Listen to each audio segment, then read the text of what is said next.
बड़ी खबर की तरफ करते हैं फोकस, जो आपके हमारे शायद उन सभी इन्वेस्टर्स की काम की है जो कम ट्रेड करते हैं, साल भर में अपने डीमेट अकाउंट का इस्तेमाल बहुत ही कम, मिनिमम करते हैं या खुला के रखे हुए हैं, काइंड ऑफ इनएक्टिव है। लेकिन होता क्या है, हर साल आपको मेंटेनेंस फीस तो देनी है, एनुअल चार्जेस तो देने हैं, तो थोड़े भारी तो पड़ते हैं। खासतौर से वो लोग जो ट्रेड नहीं करते हैं, लेके बैठ गए शांति से। तो मार्केट रेगुलेटर सेबी ने बेसिक सर्विस डीमेट अकाउंट का दायरा बढ़ाने पर फैसला करने की तैयारी में, या नहीं तैयारी है। इसका फायदा करीबन करीबन 20 लाख इन्वेस्टर्स को मिलेगा, 20 लाख डीमेट अकाउंट होल्डर्स को इसका फायदा मिलेगा। सेबी ने इसको लेकर स्टेक होल्डर्स यानी कि जो डिपॉजिटरीज हैं, डिपॉजिटरी पार्टिसिपेंट्स हैं, इन्वेस्टर्स हैं, उनके साथ बातचीत शुरू कर दी है। मामला पूरा क्या है, कैसे ये 20 लाख इन्वेस्टर्स को फायदा पहुंचेगा, जरा समझ लीजिए। तैयार है हमारे साथ ब्रजेश कुमार बताने के लिए। ब्रजेश, बताइए क्या है पूरी डिटेल्स। बिल्कुल, मामला ये कि जैसा आपने कहा कि जो बेसिक सर्विस डीमैट अकाउंट होते हैं, जिनको BSDA कहते हैं, उन पर अभी लिमिट ये है कि 2 लाख रुपए तक की इक्विटी और 2 लाख रुपए तक की नॉन इक्विटी, यानी आप समझ लीजिए कि डेट में अगर किसी के वैल्यू की होल्डिंग है तो उस पर केवल 100 रुपये एनुअल मेंटेनेंस चार्ज लगाने का नियम है। ये नियम 2012 में लाया गया था और इसके पीछे मकसद ये था कि लोगों को कैपिटल मार्केट से जोड़ा जाए और उसके लिए एक तरह से कहें कि इंसेंटिवाइज करने के लिए 100 रुपये की लिमिट रखी गई थी।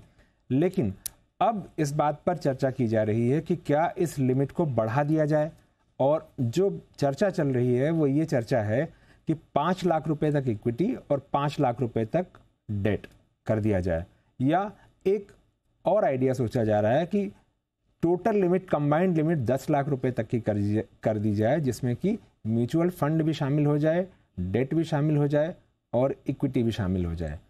दलील यह है कि जब ये नियम लाया गया था 2012 में, उस वक्त जो है सेंसेक्स करीब 18,000-19,000 के आसपास था, निफ्टी करीब 5,700 के आसपास था।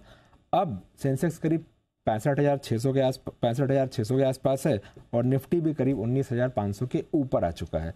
यानी इतना वैल्यूएशन बढ़ चुका है, तो लोगों की जो होल्डिंग रही होगी उसकी भी वैल्यू बढ़ी होगी।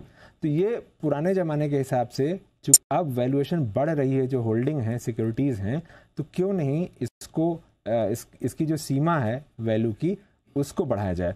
अगर ये बढ़ता है तो करीब करीब 20 लाख जो लोग हैं जो basic service demat account holder की कैटेगरी में आते हैं, वो लोग आ जाएंगे। मतलब 20 लाख लोग basic service demat account category में वापस आ जाएंगे, यानी इतने लोगों को फायदा होगा।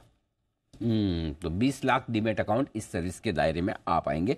ये है बड़ा फैसला अगर सेबी लेती तो। कब तक होने की उम्मीद? अभी शुरुआती चर्चा है जिसमें एक व्यू ये आ रहा है, जो खासतौर पर ब्रोकर साइड से आ रहा है, कि अगर लोगों की वैल्यू बढ़ी है, लोग कमा रहे हैं इन्वेस्टमेंट से, तो फिर उनको 100 रुपये के बदले 150 कर देंगे या 200 कर देंगे, तो लोगों को क्यों, मतलब लोगों को देने में कोई बहुत परेशानी नहीं होगी। दूसरा व्यू ये भी है कि 20 लाख है, अगर आप 100 से जोड़ देंगे तो कितना होगा, 20 करोड़ ही होगा ना, तो इतना कोई बहुत बड़ा बर्डन भी नहीं आ रहा है इंडस्ट्री पे, तो क्यों नहीं इसको कर देना चाहिए। ठीक बात है। तो चलिए, ये एक बड़ा एक्शन सेबी की तरफ से तो अच्छा है सर, हाँ, वैलिड है, बढ़िया है, अच्छा है। जो लोग नहीं करें, लेकिन ब्रोकर चाहेंगे ये करे। वो तो है। हाँ, वो थोड़ा रेजिस्टेंस भाव है। हाँ, लेकिन नंबर भी छोटा है, 20 लाख का 12 करोड़ डीमेट अकाउंट में 20 लाख अकाउंट ये है। नहीं, उस वक्त जब ये लाया गया था तब 2 करोड़ डीमेट थे 2012 में। आज की तारीख में आप देखें तो 12 करोड़ डीमेट है। तो चलिए